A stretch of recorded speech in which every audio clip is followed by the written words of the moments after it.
Bienvenidos oyentes de Radio Sefarad, estas son las noticias que comenta Jorge. ¿Qué tal? ¿Qué tal, Alejandro? Vamos con los titulares del día. El embajador de Qatar en Gaza confirma conversaciones indirectas de Hamás con Israel para solucionar la crisis humanitaria. Aumenta dramáticamente el número de desplazados en el sur de Siria junto a Jordania, que les cierra el paso. Australia desvía la ayuda a los palestinos por su utilización para apoyar a presos condenados por terrorismo. Policía de Francia, Bélgica y Alemania desbarata un plan para atentar en un encuentro masivo de la oposición iraní. Estos son los titulares del día de hoy. Como siempre, volveremos en la segunda parte con la agenda. Ahora les hablamos del embajador de Qatar en Gaza, que confirmó por primera vez que Israel mantiene conversaciones indirectas con el grupo terrorista islámico Hamás con el objetivo de hallar una solución a la crisis humanitaria en la franja, lo que incluiría proyectos de infraestructura. En una entrevista a una agencia de noticias china, el diplomático manifestó que Estados Unidos está al tanto de las conversaciones e involucrado en ellas, pero señaló que todavía no hay acuerdo entre las dos partes, solo contactos de cara a un acuerdo. El embajador, que accede a la Franja de Gaza desde Israel y está en contacto extraoficialmente con Israel, destacó en la entrevista las recomendaciones de la Casa Blanca para rehabilitar el enclave mediante proyectos para mejorar el suministro de agua, electricidad y crear trabajo para sus habitantes. Se desconoce lo que Hamás ha ofrecido a cambio de esta mejora. Bueno, aunque lo que tiene de nuevo esta noticia es que lo confirma de alguna manera, aunque sea a través de una entrevista para la televisión china, un embajador, el embajador de Qatar.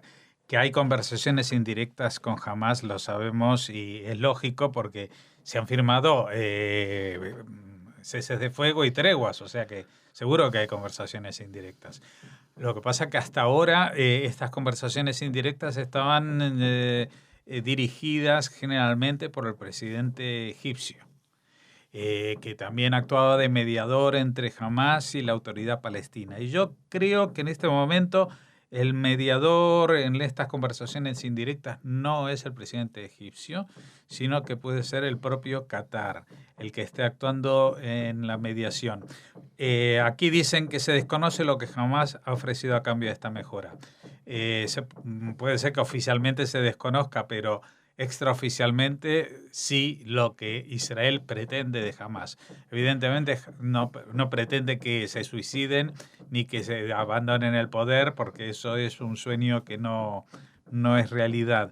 Pero sí que lo que le vendría muy bien a Israel es que le devolviesen los cuerpos de los soldados muertos en los túneles de ataque en la guerra del 14, que todavía mantienen esos cadáveres, más hay 2 o 3 desequilibrados mentales que se fueron por error, entraron a la Franja de Gaza y los mantienen ahí prisioneros.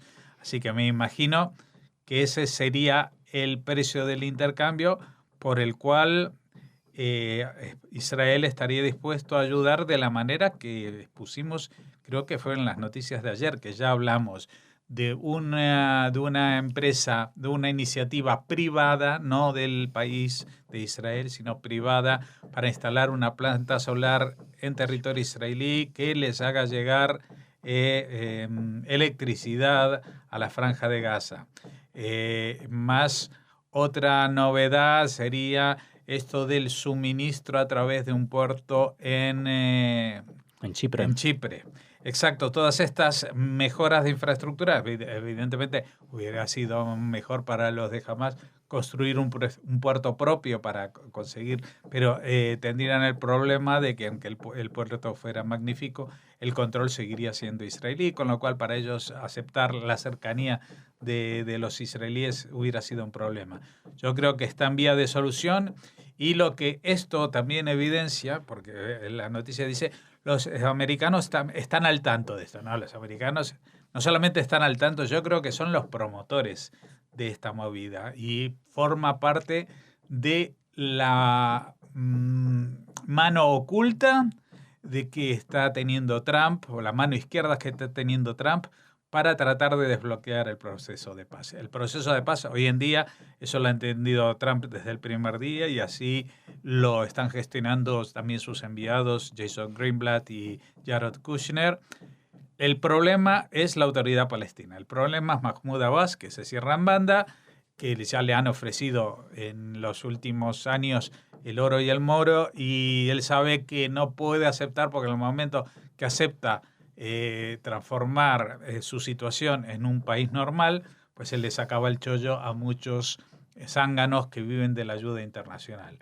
Aunque venga un gran paquete en una sola, en este caso, pues estaría mucho más controlado si fuera para la creación de un Estado. Bueno, el tema es que Trump ha decidido que la solución al problema palestino viene de no hacer caso al gobierno de la Autoridad Nacional Palestina, que entre otras cosas no ha sido elegido democráticamente desde hace más de 10 años. O sea que si se hicieran elecciones igual saldría elegido jamás. Bueno, el tema es que la iniciativa es dar un respiro a la Franja de Gaza y permitir que la gente en la Franja de Gaza tenga una calidad de vida mucho mejor que la que tienen ahora, más cercana a lo que pasa en Cisjordania, donde la gente se piensa que en Cisjordania son todos pobres, que van no sé qué. Bueno, pues ahí en Cisjordania abundan las cuentas en Suiza, no solamente la de 4 grandes líderes, sino que ahí hay mucho dinero que está circulando por ahí. Y entonces habría que repartirlo un poquito mejor también, compartirlo con la Franja de Gaza.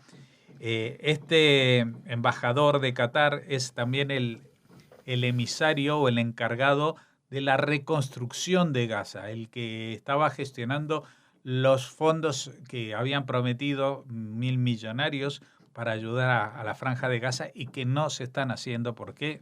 Porque Hamás los está utilizando para construir túneles de ataque, etcétera, etcétera. Así que si aumenta la influencia de Qatar en Gaza y está en colaboración con Estados Unidos, pues puede haber algún choque de intereses, porque ya sabemos que Arabia Saudí estaba muy celosa de la posición de Qatar en la zona, pero puede ser de que haya cierto desbloqueo en la situación de la Franja de Gaza, y en el momento que se produzca este alivio, pues se van a acabar los cometas incendiarios y se van a acabar, de momento por lo menos, los cohetes y la construcción de túneles que ya saben que no conducen a ninguna parte.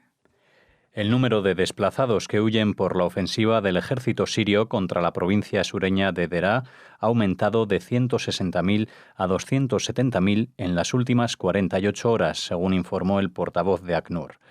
Dicha zona limita con Jordania, que mantiene su frontera cerrada a los desplazados sirios, excepto para heridos por combates por presiones del gobierno de Damasco. El primer ministro jordano reiteró que no abrirá la frontera con Siria por razones de seguridad, ya que han recibido informaciones de que hay hombres armados entre los desplazados sirios. Actualmente, Jordania alberga alrededor de 1,3 millones de sirios, incluidos más de 650.000 refugiados. Sí, evidentemente Jordania es el país que más está sufriendo el desplazamiento de población de la guerra de Siria, a pesar de la propaganda que nos llega aquí a Occidente, que parece como que la guerra de Siria todos se refugian en Turquía, camino a Grecia y a la Unión Europea. Y no es así. La mayoría de la gente están en zonas cercanas porque tienen la intención de volver a Siria en cuanto les sea posible. ¿Cuál es el problema? Que esa zona cercana en Jordania es donde se han refugiado básicamente la gente del sur de Siria. Y es allí donde se están desarrollando los combates más feroces. Hemos dicho hace poco en las noticias que hubo una especie de acuerdo secreto entre Israel y Rusia para que Israel no atacara a las fuerzas sirias en su recuperación del territorio del sur del país de las manos de los rebeldes, a cambio de que Rusia y Siria no permitieran la presencia de milicias iraníes, soldados iraníes y otras milicias chiitas afines en la zona. Sí tienen permiso para atacarlos en el norte, como hemos visto en la zona de Damasco y en otras zonas de Alepo, etcétera, etcétera. Pero el sur está que arde, el sur de Siria está que arde, y por lo tanto se produce esta nueva avalancha humana. Son 110.000 personas en 48 horas. Fíjate lo que estamos hablando, es una cantidad enorme. Recordaría los desplazamientos cuando se inició la reconquista de Europa en la Segunda Guerra Mundial tras el desembarco en Normandía, que también se empezaron a mover cientos de miles de personas. Pero aquí nadie les presta atención. Nosotros, aunque no afecta esto directamente a Israel, lo estamos contando porque nos parece una crisis humanitaria terrible. Y Jordania tiene las manos atadas. No es solamente que no los deja entrar porque tiene ya muchos, que también habrá mucha presión interna dentro del país para cerrar un poco las fronteras a tanta gente, sino que es parte de la amenaza del gobierno de Siria. El gobierno de Siria está ganando la guerra, no se está yendo. Antes Jordania podía decir vengan porque luego ya quitarán a Bashar al-Assad y podrán volver. Ahora Bashar al-Assad ordena y manda en la zona porque tiene el apoyo de Rusia y el apoyo de Irán y está ganando esta guerra que lleva casi 8 años, pues la está ganando, aunque a un precio increíble de muertes y de desplazamientos de millones y millones de personas. Por lo tanto, una nueva crisis humanitaria de la que nadie va a hablar demasiado porque como se produce aparentemente tan lejos, pero solo escasos kilómetros, decenas de kilómetros de la frontera que Siria tiene con Israel y donde sí se reporta absolutamente cualquier cosa que pasa. Excepto cuando los buenos de la historia son los israelíes que están acogiendo en este momento a miles de heridos de esta zona del sur de Siria. Es decir, los desplazados dicen aquí que los dejan entrar a Jordania si son heridos por combates. Pues no todos, porque hay muchos desplazados que se están traspasando la frontera con Israel. Israel los ha abierto hospitales de campaña y les ha puesto incluso tiendas de campaña en la zona fronteriza ya dentro del territorio sirio para que puedan allí refugiarse momentáneamente. El gobierno australiano dio por terminada su ayuda directa a la autoridad palestina porque teme que esos fondos puedan ser usados para apoyar a palestinos presos condenados por terrorismo. La suma que regalaba anualmente era de unos 6,5 millones de euros. En cambio, Australia decidió enviar esos dineros al Fondo Humanitario de las Naciones Unidas para los Territorios Palestinos, que proporciona a los habitantes de la Autoridad Palestina y la Franja de Gaza atención médica, alimentos, agua, mejora sanitaria y alojamiento. Sí, solamente tengo una duda con esta noticia porque la he buscado yo. ¿Quién es exactamente el Fondo Humanitario de Naciones Unidas para los Territorios Palestinos? Porque en principio pensaba que sería la UNRWA, pero sin embargo las siglas de UNRWA apuntan hacia otra cosa. Es una agencia de Naciones Unidas para los refugiados. Aquí no se habla de refugiados, sino Fondo Humanitario para los Territorios Palestinos. Se supone entonces que aparte de la UNRWA existe un fondo en Naciones Unidas que ayuda y proporciona alimentos, agua, mejora sanitaria, alojamiento, todo esto que se atribuye UNRWA. Eso es lo que parece, lo que me aparenta. Igual lo tengo que volver a comprobar y saber perfectamente. Es que los organismos de Naciones Unidas son un poco tramposos en sus designaciones. Lo que sí está claro es que Australia es de los primeros países que se ha convencido exactamente de la demostración de que el dinero de las ayudas que llegan a la autoridad palestina va destinado, entre otras funciones, a financiar y premiar a los palestinos que han cometido actos de terrorismo. Y estas ayudas van en función de las muertes de judíos que hayan provocado. Es decir, quien está preso por haber matado a 10 judíos va a recibir una ayuda mucho mejor y más abundante en dólares y mucho mayor que la que recibe cualquier palestino que trabaja, que el que solamente haya conseguido matar a 1 o 2 en su acto terrorista. Esta es una situación increíble, pero que no es que el dinero de la ayuda de Australia se destina a eso. También la de los impuestos de los españoles. Nosotros aportamos de nuestro bolsillo, los que pagamos impuestos, que se supone que somos todos, una parte va para financiar y pagar a los terroristas palestinos encarcelados por crímenes de terrorismo. ¿Qué les parece? Bueno, a mí me parece lo peor de todo. Esto ha pasado incluso con el gobierno del PP, que se suponía que estaba tan en contra del terrorismo y tan a favor de Israel, que esto que lo otro, así que yo no sé si con el nuevo gobierno que tenemos en España y con la situación de fragilidad en el Congreso que tiene, va a tomar alguna decisión al respecto y cambiarla. Lo dudo mucho. Lo que sí me gustaría aclarar de cara a los próximos días es qué es este fondo humanitario, porque, por ejemplo, hoy, en otra noticia que seguramente comentaremos mañana, han designado a un israelí, a Yuval Shani, como director o jefe o presidente, como se llame, de la Comisión de Derechos Humanos de Naciones Unidas. Y uno dice, hombre, ¿no era eso de el Consejo de Derechos Humanos de Ginebra, de donde se fue a Estados Unidos, porque condenaban todos los días a Israel? No, eso es el Consejo.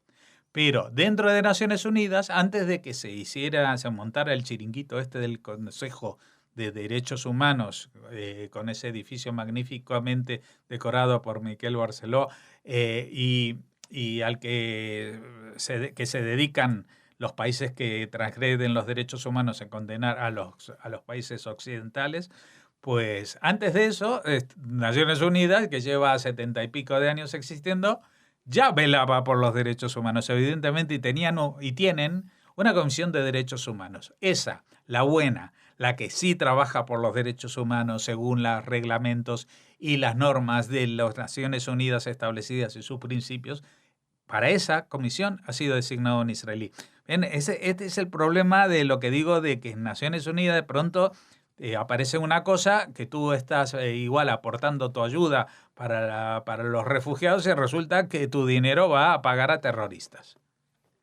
6 personas fueron detenidas en Francia, Bélgica y Alemania por un atentado frustrado contra un encuentro de la oposición iraní en el exilio que tuvo lugar este fin de semana en las afueras de París y que reunió a unas 25.000 personas.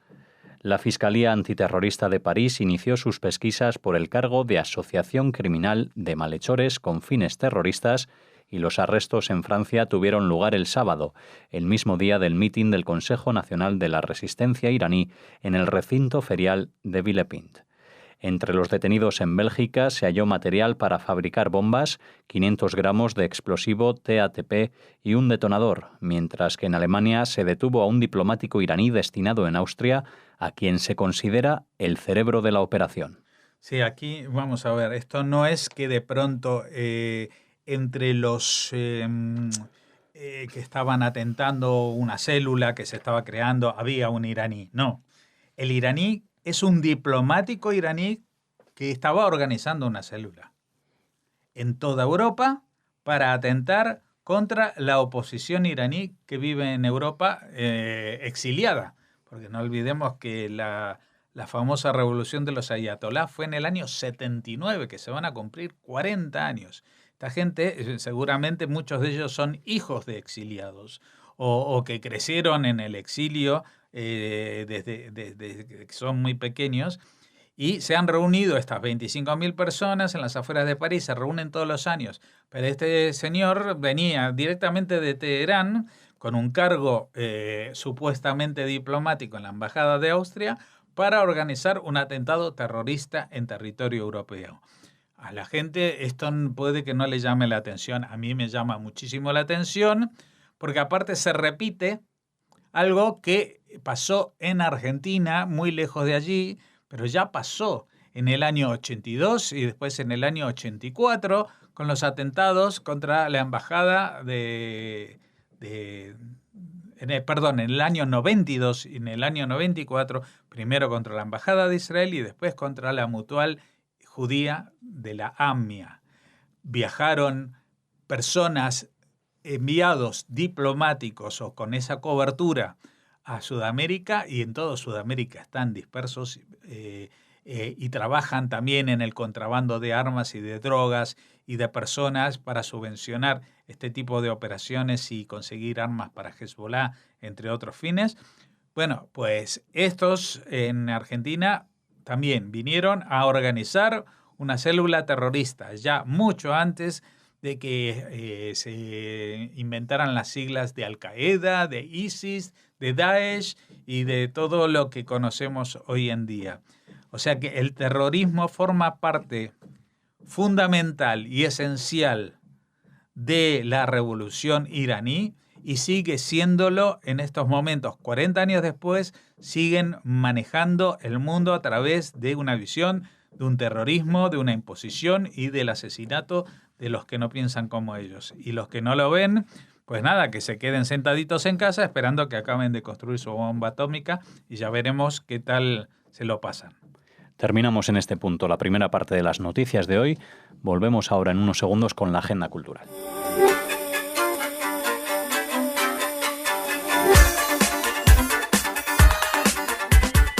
Empezamos la agenda cultural. Hola Raquel. Hola Alex, hola a todos. Y lo hacemos con una exposición de la que ya habíamos hablado, con un cartel muy curioso, muy gracioso también.